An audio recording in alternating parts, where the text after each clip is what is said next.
Hello students, कैसे हो आप सब। I hope you are all right. Then finally in this exercise we are going to learn a story. We are going to translate a story that is D9। तो हम D9 exercise है ये, इसका नाम। तो इसमें एक स्टोरी दिया हुआ है, एक मर्चेंट और इसके एक व्यापारी था, उसके बच्चे के बारे में।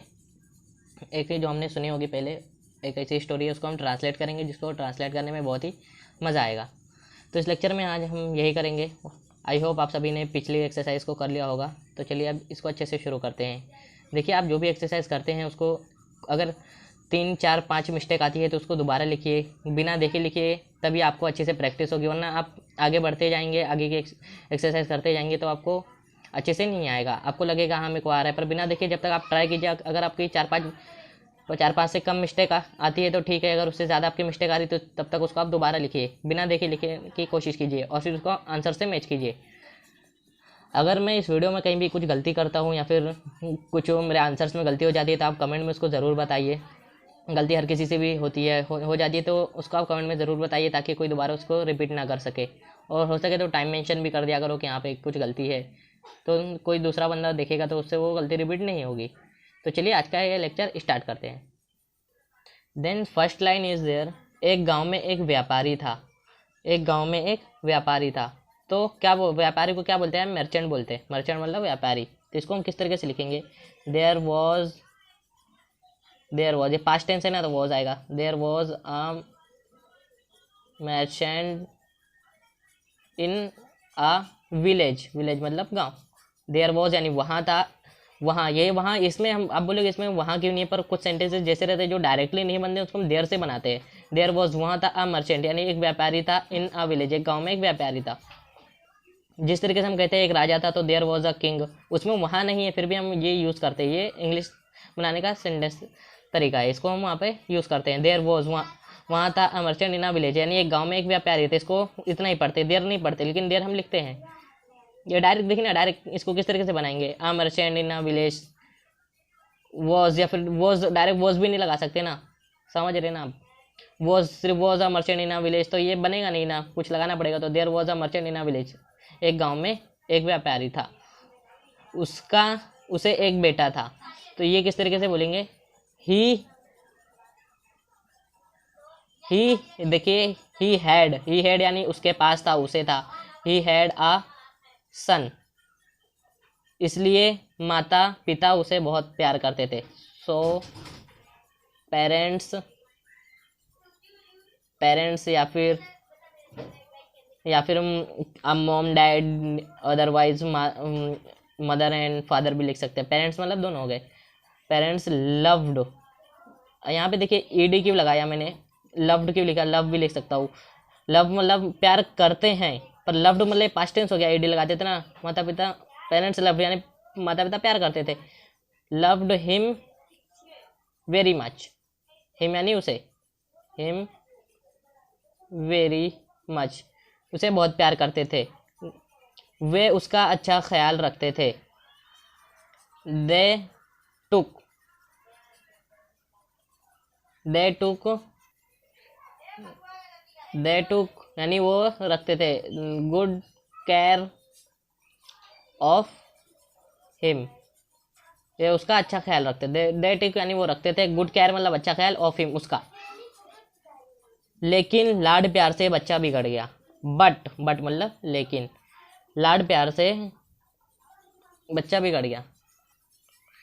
बट द सन यानी लड़का क्या हुआ? बिगड़ गया। बिगड़ने को हम क्या बोलते हैं? Spoiled, spoiled. But the son spoiled किस वजह से बिगड़ा?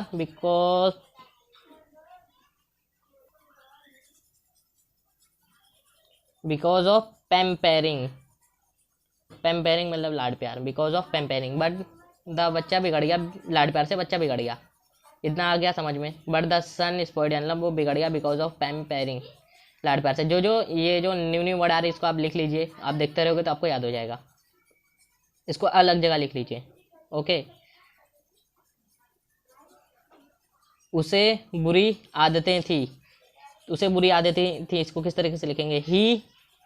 ही हैड ही हैड यानी उसे थी, उसके पास थी। ही हैड बैड, बैड यानी बुरी, ही हैड बैड हैबिट्स, उसे बुरी आदतें थी। ही हैड बैड हैबिट्स, उसे बुरी आदतें थी।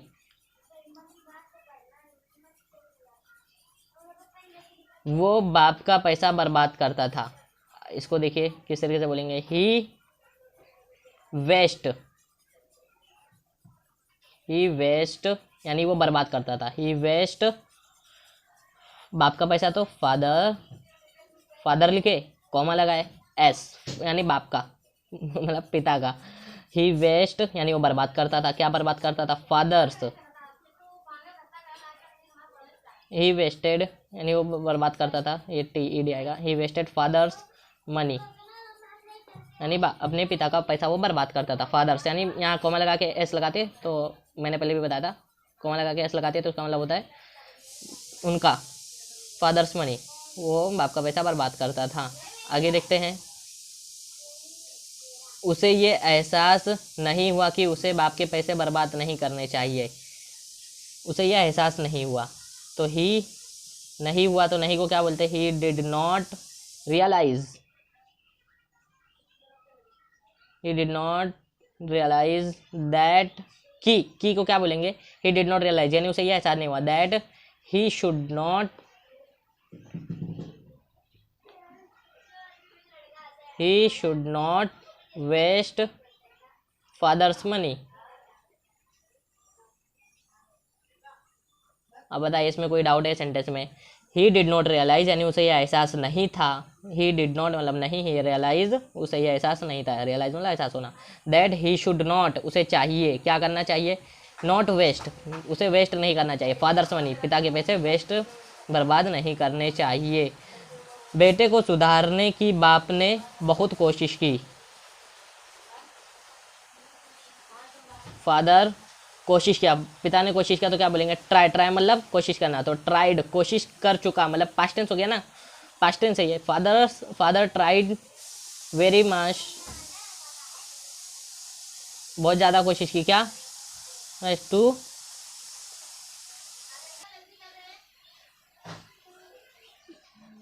कन्विंस, कन्विंस द सन यानी बेटे को सुधारने की फादर ने बहुत कोशिश की। कन्विंस मतलब मनाना भी होता है, कन्विंस मतलब सुधारने के लिए भी हम इसका इस्तेमाल कर सकते हैं। उसने बच्चे को समझाने की कोशिश की, सुधारने की कोशिश की, इस तरीके से हम यहाँ पे कन्विंस का इस्तेमाल कर सकते हैं। Convince the son, father tried very much to convince the son, लेकिन बेटा नहीं सुधरा। But the son, but the son did not यानी वो नहीं माना। कन्विंस्ड, कन्विंस, सॉरी ईडी नहीं आएगा यहाँ पे, डिड नॉट के बाद हमेशा वर्ब का फर्स्ट फॉर्म ही आता है। लेकिन बेटा नहीं सुधरा। अब देखिए नेक्स्ट पैराग्राफ है। एक दिन बाप ने बेटे को बुलाया। वन डे फादर, एक दिन पिता ने क्या किया? बेटे को बुलाया। फादर कॉल्ड द सन, एक दिन पिता ने कॉल्ड द सन यानी बेटे को बुलाया। आगे देखते क्या है। और कहा मेरे पास जो भी है वो तुम्हारा है। एंड सैड वॉट यानी जो भी, वॉट आई हैव यानी वॉट यानी जो, कहीं कहीं पे बीच में अगर वॉट आता है तो उसका मतलब क्या नहीं होता है, बीच में उसका मतलब जो हो जाता है। वॉट आई हैव यानी मेरे पास जो है, आई हैव मतलब मेरे पास है, what I have that is वो, दैट इज योर्स वो तुम्हारा है। दैट इज योर, यस मतलब वो तो भी चलेगा। दैट इज योर वो तुम्हारा है। ये सब मैं तुम्हें दूंगा। That's all I will give you,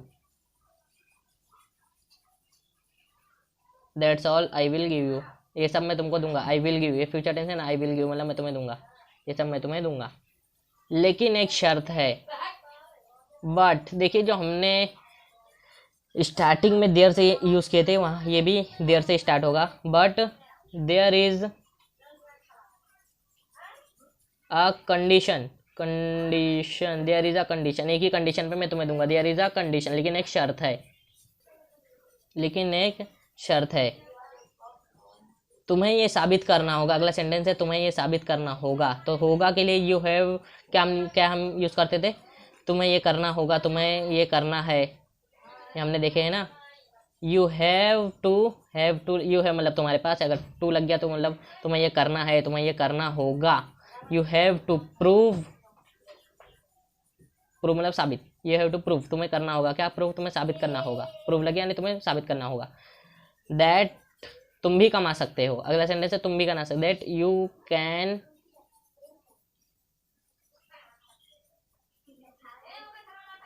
can also earn, यानी तुम भी कमा सकते हो।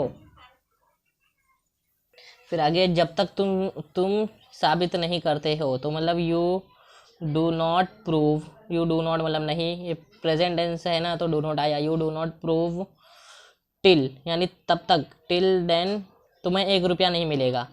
यू ये फ्यूचर टेंस है, यू विल नॉट, मिलने को क्या बोलते, get, you will not get a single rupee, you will not get a single rupee, तब तक तुम्हें 1 रुपया नहीं मिलेगा। यू डू नॉट प्रूव मतलब तुम साबित नहीं करते हो, टिल देन तब तक, यू विल नॉट गेट यानी तुम्हें नहीं मिलेगा सिंगल रूपी। तो दोस्तों जैसा कि हमने एक पैराग्राफ से ज़्यादा अभी इसमें कर चुके हैं, तो आगे का आप खुद से ट्राई कीजिए। आई होप आप सभी को अभी आगे का आप कर लोगे। कहीं पे आप शायद फंसो, वहाँ पे आप गूगल ट्रांसलेट कर, जो आप आंसर मत देखना, आप गूगल ट्रांसलेट करो, कहाँ भी फंसते हो आप वहाँ से ट्राई कीजिए।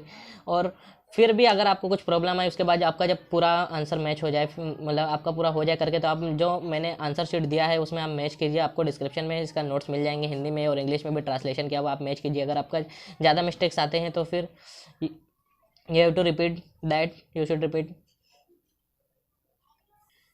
देन आज की वीडियो में बस इतना ही, मिलते हैं नेक्स्ट वीडियो में, तब तक के लिए bye. Thanks for watching everybody, share with your friends.